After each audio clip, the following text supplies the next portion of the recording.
नमस्कार दोस्तों, मैं डॉक्टर विजय कुमार आप सभी का स्वागत करता हूं आज के अपने इस लेक्चर में। आज के लेक्चर का टॉपिक है फिनोकॉपी।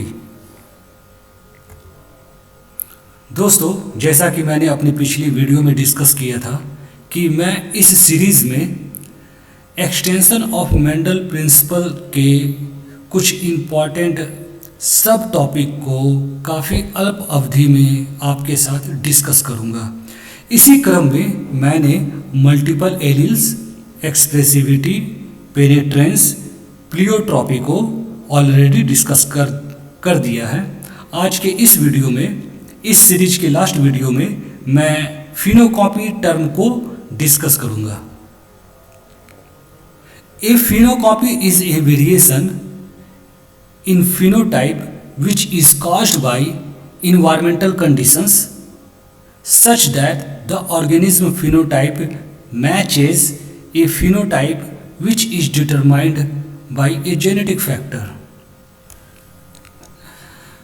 फिनोकॉपी एक ऐसा फिनोमिना है जो इन्वायरमेंटल कंडीशन की वजह से आता है। फिनोटाइप का एक ऐसा वेरिएशन है जो इन्वायरमेंटल कंडीशन में चेंज होने की वजह से आता है। और लेकिन हमें ऐसा प्रतीत होता है, ऐसा आभास होता है, हम ऐसा सोचते हैं कि यह जो डिफरेंट फिनोटाइप है वह किसी जेनेटिक फैक्टर की वजह से है, किसी पार्टिकुलर म्यूटेशन की वजह से है। तो ऐसा कंडीशन, ऐसा सिचुएशन जहां हमें लगे कि यह जो डिफरेंट फिनोटाइप है यह किसी जेनेटिक फैक्टर की वजह से है, किसी म्यूटेशन की वजह से है, लेकिन वास्तव में वह किसी फिनोटाइपिक, किसी इन्वायरमेंटल कंडीशन की वजह से वह डिफरेंट फिनोटाइप आया है। तो इस कंडीशन को, इस सिचुएशन को हम फिनोकॉपी कहते हैं। It is not a type of mutation as it is non hereditary. यह किसी तरीके का म्यूटेशन का टाइप नहीं है क्योंकि यह नॉन हेरिडिटरी होता है। In other words, the phenocopy is the environmental condition mimics the phenotype produced by A gene. वास्तव में जो फिनोकॉपी है वह इन्वायरमेंटल कंडीशन की वजह से होता है और इस अवस्था में जो डिफरेंट फिनोटाइप है वह ऐसा मिमिक करता है, ऐसा दिखाने की कोशिश करता है कि वह किसी जीन की वजह से, किसी जेनेटिक फैक्टर की वजह से यह चेंज आ रहा है। The term was coined by Richard Goldschmidt in 1935। यह टर्म फिनोकॉपी को रिचर्ड गोल्डस्मिथ ने वर्ष 1935 में दिया था। He used it to refer to forms produced by some experimental procedure whose appearance duplicates or copies the phenotype of some mutant or combination of mutant।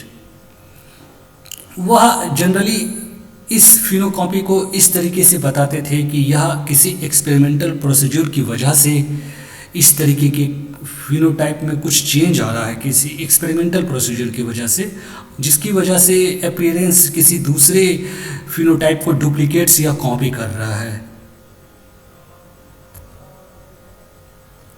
Phenocopy is an environmentally induced non-hereditary phenotypic modification that resemble a similar phenotype produced by a gene mutation।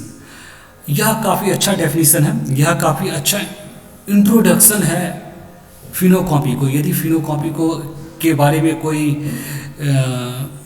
Definition या 1-2 line में define करने की का कोई question आता है तो हम यह जो पैराग्राफ है, यह जो लाइन है, एक फिनोकॉपी टर्म को काफ़ी अच्छे ढंग से एक्सप्लेन कर रहा है।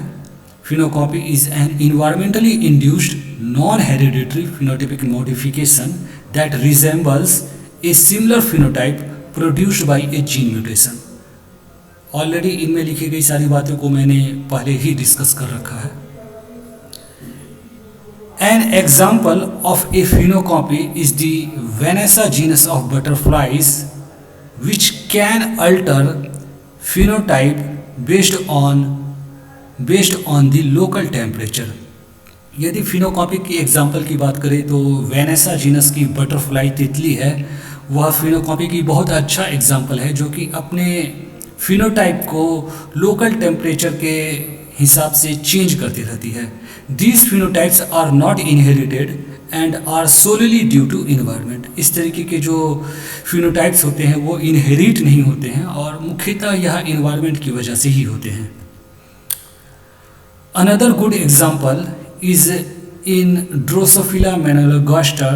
तो ड्रोसोफिला में भी फिनोकॉपी का एग्जाम्पल हम देख सकते हैं। ए range of environmental factors produce abnormality in these fruit flies that resemble the abnormal phenotypes of non genetic mutations. एक इन्वायरमेंटल फैक्टर्स के एक रेंज के अंदर ड्रोसोफिला में कई सारे ऐसे एबनॉर्मलिटीज़ आपको नज़र आएंगी, उनकी फिनोटाइप में कुछ एबनॉर्मलिटीज़ नज़र आएंगी जो कि आपको ऐसा लगेगा कि यह जेनेटिक म्यूटेशन की वजह से है, लेकिन वह वास्तव में फ्रूट फ्लाई में change of temperature, change of environmental factors की वजह से होता है। और यहाँ पर एक और ऑब्जेक्टिव क्वेश्चंस आपको इस लाइन में आपको दिख रहा है कि जनरली कभी कभी मल्टीपल चॉइस में फ्रूट फ्लाई से रिलेटेड क्वेश्चंस आ जाते हैं कि फ्रूट फ्लाई ही ड्रोसोफिला मेलानोगास्टर है। Phenocopy can also be observed in Himalayan rabbits. Himalayan rabbits are white in color with black tail, nose and ears. Phenocopy को हम Himalayan rabbit में भी observe करते हैं। हिमालयन रैबिट जो होते हैं वह मुख्यतः वाइट कलर के होते हैं, लेकिन उसके जो टेल होते हैं, नोज होते हैं और ईयर होते हैं वो ब्लैक कलर के होते हैं। When raised in moderate temperature, they grow up to be phenotypically similar to genetically black rabbits. Hence, this Himalayan rabbit is a phenocopy of the genetically black rabbit. अब यह जो Himalayan rabbit है जो कि मुख्यतः वाइट कलर के होते हैं, उससे यदि हम मॉडरेट टेम्परेचर में उसको रियर करें तो इसका जो फिनोटाइप है, वह जो कलर है वह जेनेटिकली ब्लैक रैबिट के तरीके से बिल्कुल दिखेगा। तो यह भी काफ़ी अच्छा एग्जाम्पल है फिनोकॉपी का। The environmental causes producing phenocopies includes temperature, radiation and various chemical compounds.